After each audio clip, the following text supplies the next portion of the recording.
Hello students, आज की video में सिम्बायोसिस एंट्रेंस टेस्ट एग्जाम के बारे में बात करेंगे।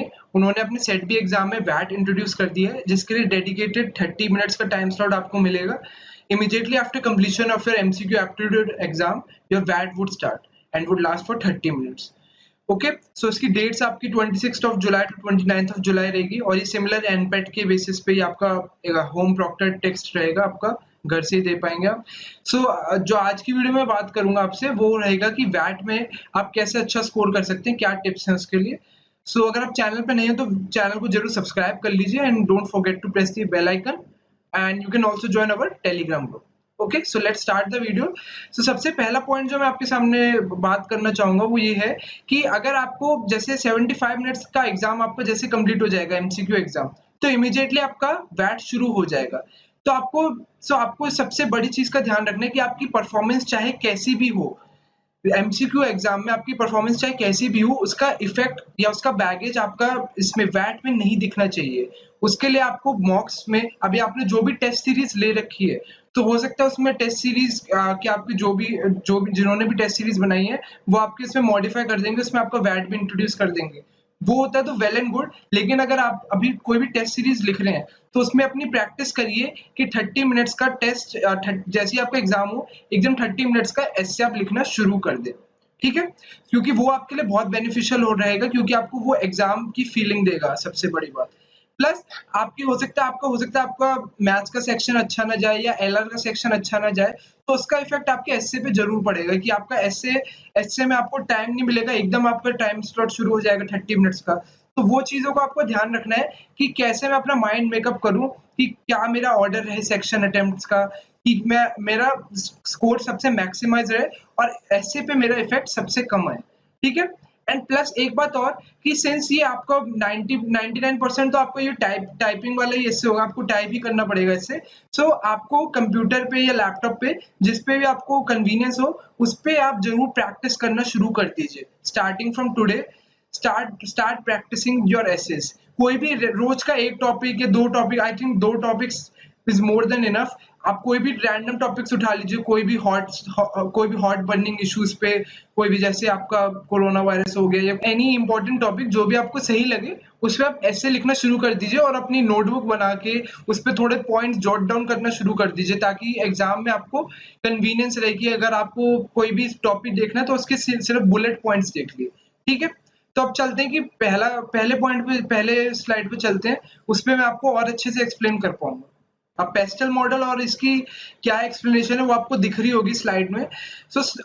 जैसे आपके पास कोई भी टॉपिक आता है, मान लीजिए कोई भी रैंडम टॉपिक आता है, दो चीजें होती है, या तो आपको इस चीज के बारे में काफी अच्छी नॉलेज है, और या फिर आपको बहुत ही कम नॉलेज होती है कि बिल्कुल आपने पढ़ा नहीं है उसे। जैसे कोई भी वर्ल्ड अफेयर हो गया या फिर कोई ऐसा करंट अफेयर हो गया जिसके बारे में आपको नॉलेज कम है, या फिर आप उस पर्टिकुलर जॉनर को फॉलो नहीं करते, उससे रिलेटेड आपसे पूछ लिया गया, तो उसके लिए क्या कर सकते हैं, हम ये मॉडल फॉलो कर सकते हैं।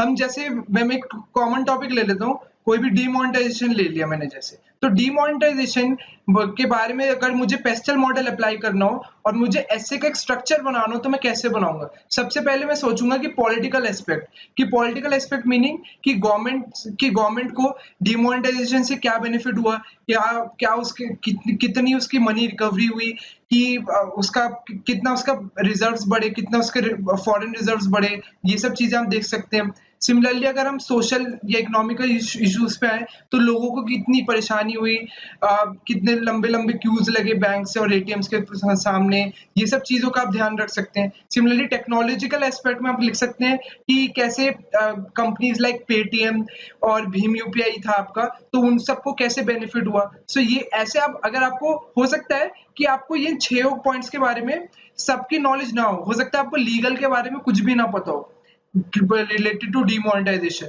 लेकिन अगर आपको पॉलिटिकल इकोनॉमिकल से दो पॉइंट आ रहे हैं और आप उनको इलेबोरेट कर सकते हैं, तो आपके पास अच्छे 3 से 4 पॉइंट्स हो गए हैं। तो अगर आप इस एस्पेक्ट से सोचेंगे, तो आप एक तरीके से एक पूरा बर्ड आइज व्यूज ले रहे हैं एक पूरी सिचुएशन का। तो ये मॉडल फॉलो करके आप पॉइंट्स पहले जॉट डाउन कर लीजिए किसी भी रैंडम एस्से के लिए, और फिर आप उसको लिखना स्टार्ट कर सकते हैं। और अब लिखना स्टार्ट कैसे करते हैं, उसके लिए आपके लिए एक और स्लाइड बनाई है मैंने, और वो फ्रेमवर्क आप फॉलो कर सकते हैं। So let's move to that. So now इस प्रेप फ्रेमवर्क को यूज कैसे करना है वो मैं आपको बताता हूँ। जैसे आपको 4 पॉइंट्स दिख रहे हैं कि सबसे पहले आपको अपना पॉइंट लिखना है, उसके बाद उस पॉइंट को सपोर्ट करने के लिए आपको रीजन देखना है, क्यों ये स्टैंड लिया है, कि मैं इसके अगेंस्ट हूँ या इसके फॉर हूँ। फिर उस रीजन को बाद उसको सब्सटैंशिएट करने के लिए आपको एग्जांपल्स देनी या एक्सप्लेनेशन देनी है।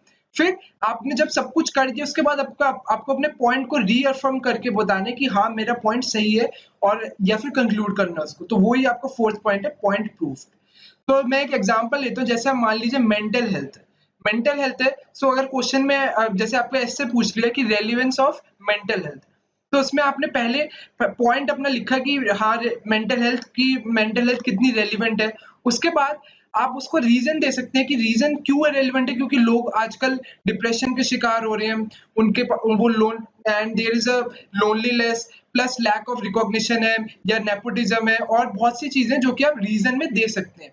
प्लस उसके बाद एग्जाम्पल्स पे आते हैं। एग्जाम्पल में आप रिसेंट कोई भी एग्जाम्पल ले सकते हैं, सुशांत सिंह राजपूत का ले सकते हैं, और भी सेलिब्रिटीज हैं, और बहुत सारे एग्जाम्पल है। मतलब सेलिब्रिटीज का नहीं है, कोई भी आपको मेंटल हेल्थ किसी भी जनरल जनरल चीज का लगे कि हाँ एग्जाम में स्टूडेंट्स कैसे प्रेशर में रहते हैं, पेरेंटल प्रेशर, पीयर प्रेशर होता है, उसकी वजह से परफॉर्म नहीं कर पाते हैं। तो ये बहुत सारे एग्जाम्पल्स आपने ले लिया, ठीक है। अब आपने अपना पॉइंट दिया, उसका आपने रीजन दिया, फिर आपने उसको एग्जाम्पल से या फिर आपको स्टैटिस्टिक दे दें। अगर आपके पास कोई स्टैटिस्टिक है कि मेंटल हेल्थ की वजह से इतने लोग सुसाइड कर रहे हैं पर ईयर या इस कंट्री में, तो वो एक बहुत अच्छी चीज रहेगी। तो स्टैटिस्टिक होगा तो वो आपके लिए बहुत एक बूस्ट देगा आपके ऐसे को।